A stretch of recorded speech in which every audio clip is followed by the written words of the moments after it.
Coming up next on Arizona Horizon, we discuss the effects of a Trump presidency with a look at the economy under the president-elect.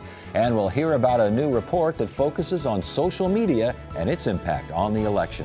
Those stories next on Arizona Horizon. Arizona Horizon is made possible by contributions from the Friends of Arizona PBS, members of your PBS station. Thank you. Good evening and welcome to Arizona Horizon. I'm Ted Simons. Incumbent Helen Purcell today conceded the election for Maricopa County Recorder, the Democratic challenger Adrian Fontes. Fontes is the first Democrat to be elected to the office in 50 years. Fontes defeated Purcell by about 1 percentage point, riding a wave of discontent regarding Purcell's handling of voting mistakes during the 2016 election cycle. This week, we're looking at the impact of a Donald Trump presidency on a variety of issues. Tomorrow night, we'll focus on immigration and then health care on Thursday. But tonight, the economy. What does a Trump presidency mean to job creation and economic growth? Joining us now, Dennis Hoffman, director of the L. William Siebman Research Institute at ASU's W.P. Carey School of Business. And we also welcome Jim Rounds of Rounds Consulting Group. Good to see you both. Good to have you both here. Great to be here, Ted. All right, Dennis, he says he's going to change the direction of the economy. Can he do it? Ooh, I hope he doesn't change the direction of the economy. The economy's been growing. Not as fast as most would like to see. We face a lot of headwinds, and I think a lot of these headwinds are beyond the control of any policymaker. I think that there's reason to believe with some of the changes that Mr. Trump is suggesting that we could get acceleration in growth, at least in the short term, and I think that perhaps that would be at the expense of longer term issues, say bigger deficits, tax cuts, bigger deficits might take place. But then, of course, there's some concerns in parts of his platform. The real challenge, Ted, is figuring out what elements will actually be enacted. We heard so much during a campaign, but a campaign is one thing, right, and actual policy is something different. He says that he can get the growth rate to 4%. He says he can create 25 million jobs over the next decade. Can he do it? Oh, over the decade? That's going to be tough just with normal business cycle. Growth of 4%, not likely. And I think people are looking at this a little bit more binary. And what I mean by that is, we'll look at a particular item, like we want to have a tax cut. In general, tax cuts are thought to be good. We want to have more infrastructure spending. But at the same time, you also have to provide services. You don't have to balance the budget, but at least has to be moderately close to being out of balance compared to having maybe a $1 trillion deficit each year. So it's a matter of scale on a lot of these things. And I think that the fact that people are looking at it more binary, like these items generally are good on the surface, that's what's causing a lot of this enthusiasm. But if you dig deeper, it's much more complicated. He says infrastructure spending, Dennis. This is a Democratic idea there. Nancy Pelosi says she'll already work with him on that. Mitch McConnell's already saying that's not part of our agenda. But if he does get infrastructure spending going, can you get a job creation, job growth? Sure, you can generate some new jobs. I think the numbers that are coming out, if this is 25 million net new, wow, that's going to be very hard. I think there's some dialogue around, taking mediocre jobs and converting them into better paying jobs if you can figure out some magic there. 25 net new, it kind of reminds me of the construction boss in Pennsylvania who before the election said something like, I don't know if I can find enough workers to make America great again. And demographically, that 25 mil is going to be challenged. Now we got seniors, the first baby boomers are crossing the 70 and over line this year. And for the next 15 years, we'll be tagging that 70 and over line. We're coming out of the workforce in large numbers. The parallels between Mr. Trump and, say, Ronald Reagan, when Ronald Reagan took office in the 80s. And that's where some of this optimism, I think, is coming from. And there, we can cut marginal tax rates, we can deregulate, we can boost the economy. And I think there will be some of that. And on all honesty, I think there will. But we've got to recognize that there's headwinds today that they were actually tailwinds in 1980. Demography was a tailwind in the boomers were just hitting their stride in the 80s. Oil and gas prices were coming way down. Inflation was coming way down. Interest rates were coming way down. All of those are working in the opposite direction in this particular case. And the appetite for debt today is far different than the appetite for taking on debt was in the early 80s. Yeah, there's some critics that say the federal debt could soon exceed 100% of GDP if he gets the tax cuts that he wants put in there. Talk about those tax cuts. Talk about the impact they might have locally, nationally. So again, it's a matter of scale. You add up all the different policies. In general, you can say out of 10 bullet points, 7 might have a positive impact on the economy if implemented properly. A few might have a negative impact, like the international trade issues. And so in general, they're positive, but it all comes down to how they implement it. To get elected, you have to be very dynamic and very aggressive in your points. But then you have to make that shift from campaigning to actually managing the economy. If he can do that, I think maybe you can see some lift. I'm a huge advocate of additional infrastructure spending. We're going to have to deal with that on a state issue and at a national level. But the ideas that have been floated out there that we just need a little bit of private sector management of how this goes on and the construction sales tax will pay for the investment, the math doesn't quite work out. And so at some point, they're actually going to have some people on his cabinet that know how to use a calculator. And I hope that comes. And for me, seeing who he adds over the next week is going to tell me volumes about where the economic numbers may go over the next few months. The idea of higher deficits on the bond market, the idea that, bonds, U.S. bonds, everyone wants to go here because we're the safest. All of a sudden, some countries are now saying, I'm not so sure we're the safest anymore. Exactly. It's all about debt to some degree to me. When I think about looking back in my generation, looking at the 80s, you mentioned debt to GDP. By some measures, we're actually over 100% now, gross debt. And so in gross debt terms, in 1980, when Ronald Reagan took office, debt to GDP was 30%. 30%. People didn't have a problem when Mr. Reagan, Mr. Bush, I believe, left office. Debt to GDP was in the 50 to 60 range, and it was 70% before the Great Recession. My point is, this thing has been growing and growing. People do not have an appetite personally to take on debt. We're in a deleveraging cycle, not a leverage up cycle. We listen to Dave Ramsey, who preaches no debt, no debt, no debt. Look, some people think that's a really good thing, and I understand that. But it's a challenge if you're going to grow the economy through consumption. I mean, if we don't consume more goods, the economy's not going to grow. And again, back to the bonds and the impact on interest rates, the impact interest rates would have on lending and thus on the housing market, which is such an important aspect of Arizona's economy. Right. And it depends on the extent that the interest rates go up. They can only go up, and so if it's modest, I don't think there'll be as negative an impact. If he cuts taxes in some areas and we are dealing with these debt issues, but it's modest. Again, I think we have to figure out that right balance, and we can't just look at these individual proposals in isolation, because all this economic stuff interrelates. When we talk about Arizona, we talk about education, tax policy, regulation. It's the same thing at the federal level. All this stuff interrelates, and you can't be the lowest country in terms of taxes and have the best spending on infrastructure. You got to find that proper balance where you have a good return on investment, and I just hope that they make that shift. Real quickly, Dennis, the idea of a tariff, steep tariff on Chinese goods, the idea of scrapping NAFTA.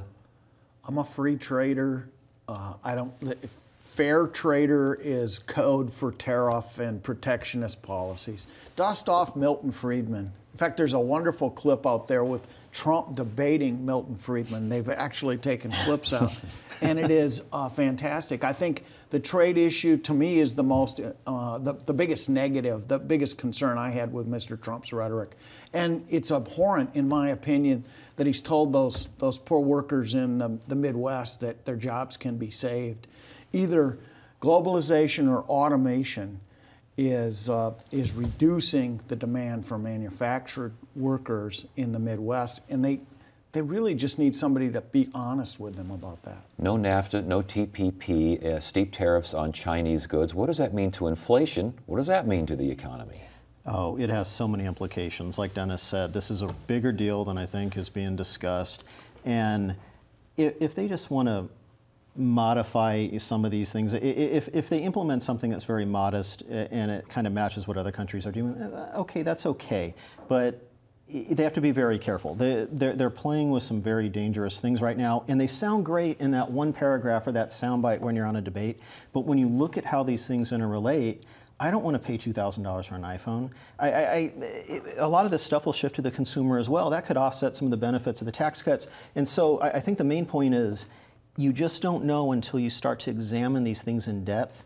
And in fact, that's probably the biggest issue for me right now, is when there's uncertainty, you tend to see the economic activity get dragged down a little bit. But if you're talking about the right policies, it can see the activity pushed up. But it really depends on how intelligently they implement it. And right now, I just don't know. All right. We'll stop it right there. Gentlemen, good discussion. Good to have you here. Great, Ted.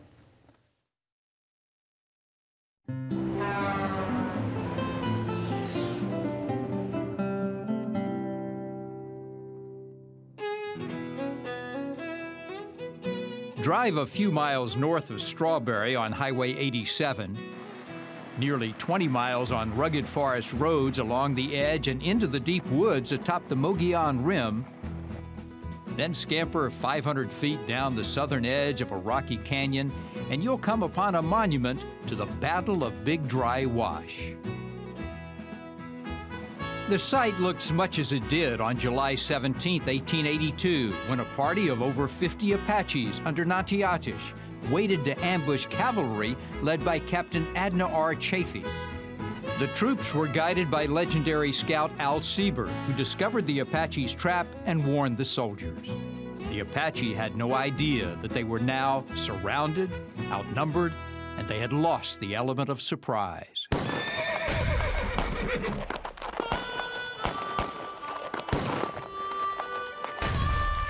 Nearly half the Apache were killed, including Nattiatish. Only 2 troopers died in the melee. The names of the cavalry that took part in the fight are listed on the back of the rarely visited massive stone monument, including Lieutenant Thomas Cruz, who won the Medal of Honor. The Battle of Big Dry Wash was the last battle fought between the Apaches and Army regulars.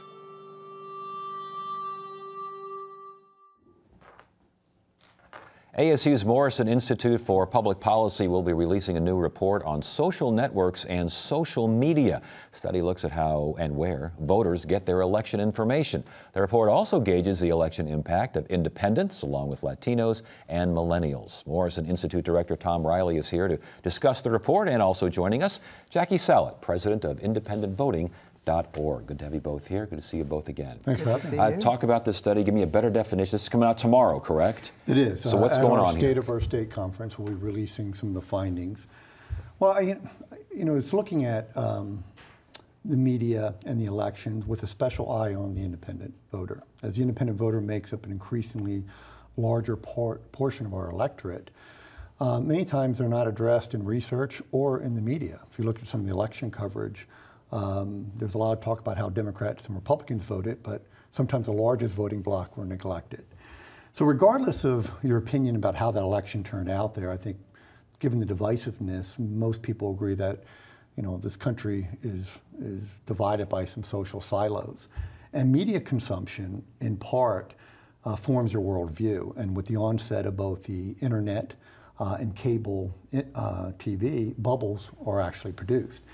So what we decided to do is to investigate how media used by party, age, and friends, as well as social networks, impact political thought and their worldview. And our hypothesis is that perhaps independents could serve some as a bridging effect to actually perhaps burst some of those bubbles. That's what you find in the report? What did the report show? The report, I think, is an incredible new landscape of how to think about breaking down the political divide in this country.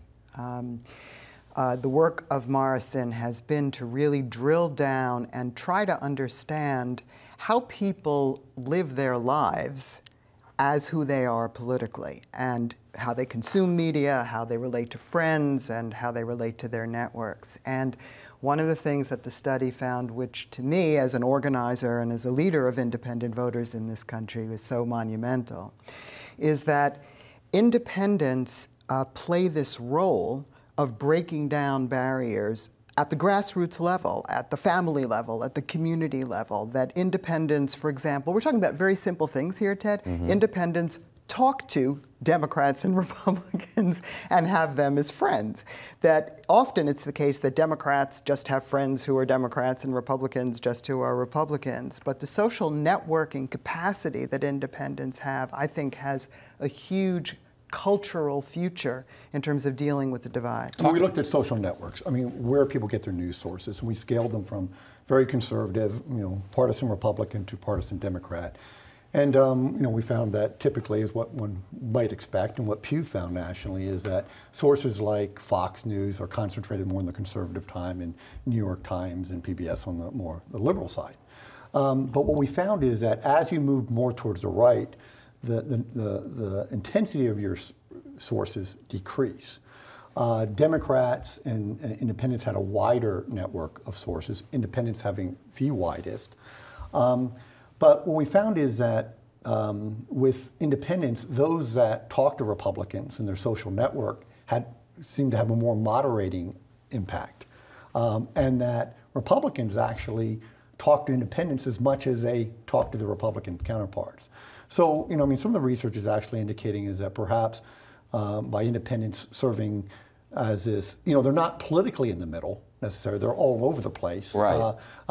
Between very conservative and very liberal. But what we're finding is that their news sources are more broadly based, and they're talking to each other more. Did anything in here surprise you when it comes to independent voters especially? I mean, some independent voters lean right, some independent voters lean left, others are all over the map here. As far as where they get their information, who they share their information with, anything surprise you? It didn't surprise me, but it motivated me. And I'll tell you what I mean by that. You see, I think what we're seeing with independents, and I think we saw it in this election, and on Tuesday, independents were 31% of the national electorate. That's the largest share of the electorate that independents have been since the beginning of exit polling. So that in and of itself is huge. Independents also, if you look at their political behavior and the kinds of alliances that they form, they're moving around the political spectrum. I mean, there's been a lot of talk about the Rust Belt and the states that had gone for Obama and then went for Trump this year. If you drill down into those numbers and into those stories, one of the things you see is that independents who were Obama supporters, right, 8 years ago, 4 years ago, moved to Trump this year. Well, what is that about? Is that an ideological shift? No, I don't think it is. I think it's part of a process of independents trying to break open the silos, trying to break with traditional ideology, traditional party affiliation, in a sense trying to break with the horizontal paradigm altogether, because part of what we're seeing is that independents, like many Americans, feel that the real divide in this country is actually not between Democrats and Republicans, but it's between the American people and the elite. And so when you look at the study that Morrison did, it shows you what that looks like kind of at a granular level in people's day-to-day lives. So that's why I think it's so terrific. And if you take Arizona and the election in Arizona, the impact of independence, probably needs to be explored further. I mean, the state, went by Trump by 5%. They elected John McCain by 11 or 12%. They got rid of Joe Arpaio by 11%. In Maricopa County, In Maricopa County. And they passed minimum wage, but they defeated recreational use of marijuana. So people were not voting by partisan line. And independents tend to reject the notion of a partisan platform and choose issues. So, with about 30 seconds left here, give me a headline on this report. What do we take from this? Independents are going to lead us to a new American political culture. You agree with that headline? Yes, that independents perhaps can serve as a bridging to encourage conversation between a political divide. All right, very good. Good to have you both here. Thanks for joining us. We appreciate it. Thanks. We want to hear from you. Submit your questions, comments, and concerns via email at arizonahorizon@asu.edu. A fight over parking at the University of Phoenix Stadium between stadium management, the Arizona Cardinals, and the city of Glendale is over, with the city agreeing to a $17 million payment and the construction of more parking lot. That is just the latest on a stadium that turned 10 years old this year and is considered a prime player in the sports, business, and entertainment industries. Producer Alex Capriello talks to Valley leaders about the impact of University of Phoenix Stadium 10 years after it opened its doors. 10 years ago, one of Arizona's most prized possessions opened its doors for the first time. University of Phoenix Stadium towered above Glendale, about 15 miles northwest of downtown Phoenix. A shiny new toy for the Valley. I remember getting off the plane, driving around the Loop 101, come around a corner and you couldn't miss this football stadium. And I'll take a look at that and say, that's going to be an awesome, awesome stadium. Proposition 302, which Maricopa County voters narrowly passed with the 51% vote, established the Arizona Sports and Tourism Authority. This group was given the responsibility of overseeing the construction of the facility, a process that began in April of 2003 and took 3 years. Prop 302 allowed the Cardinals to move out of Sun Devil Stadium, which they had shared with Arizona State since the franchise moved to Arizona in 1988. Instantly, the Valley would be seen in a new light. Having a franchise here put Phoenix on par with a lot of other certainly major U.S. cities. I think we grew up as a city as far as hosting these events and how we could make the footprint work of a Phoenix, of a stadium in one location and the bulk of our hotel rooms in another location. But the stadium became more than a home for a football team. It utilized groundbreaking technologies to become one of the most dynamic multi-purpose facilities in the country.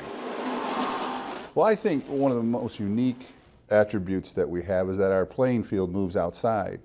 And by virtue of having that, it becomes a very, very flexible space to be used for a variety of events. And when the field rolls out, it leaves us with 160,000 square feet of usable convention center space. So we could host a Cardinals game on a Sunday night and move in a big trade show the next day.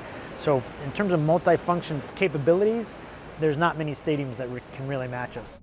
Perhaps the greatest benefit the stadium provides the Valley is its ability to host some of the country's largest sporting events.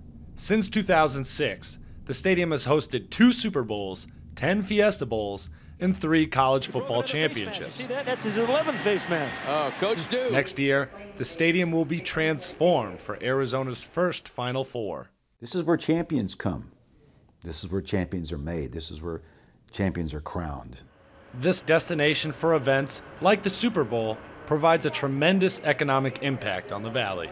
The first 10 years has provided us with an exceptional look at the kind of economic impact this facility has provided, and we're close to or exceeding $5 billion based on the events that have been brought here year in and year out. I think if you talk to restaurant owners and the hotel community, they would tell you that they probably didn't get to enjoy the game, but they had their best week of business they've ever had. But as new state-of-the-art facilities begin to pop up across the West, including Los Angeles' Dome, slated for an opening in 2019, it's possible University of Phoenix Stadium may lose its influence. But those most involved aren't worried about new competition. We see San Francisco, San Diego, Seattle, and Denver all expanding and enhancing their product as well. So we're used to the competition enhancing itself. As 10 years have come and gone, nearly everyone in Phoenix has a strong memory from one of the Valley's most iconic establishments. And there's only more to look forward to in the future. My family's been in there for WrestleMania. We've gone to Cardinals games. We've gone to national championship games. RV shows and car shows and concerts. Super Bowl, college football playoffs, U2, Guns N' Roses, and now the Final Four coming up in March. Although newer stadiums are sure to arrive, Valley representatives believe that they have a prize that will keep their state at the top for years to come. Frankly, if you're not in Arizona, you're just not having as much fun as we are. Preparations for the 2017 Final Four at University of Phoenix Stadium continue. Executive Director and CEO Don Rogers says that they intend to transform the facility such that, quote, you won't even be able to recognize it. Wednesday on Arizona Horizon, Maricopa County Sheriff-elect Paul Penzone joins us in studio, and we'll look at how a Donald Trump presidency might affect immigration policy.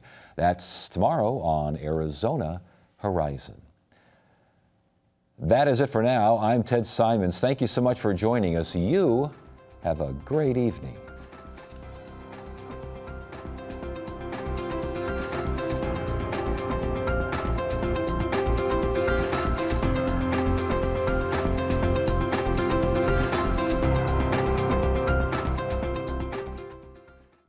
Arizona Horizon is made possible by contributions from the Friends of Arizona PBS, members of your PBS station. Thank you.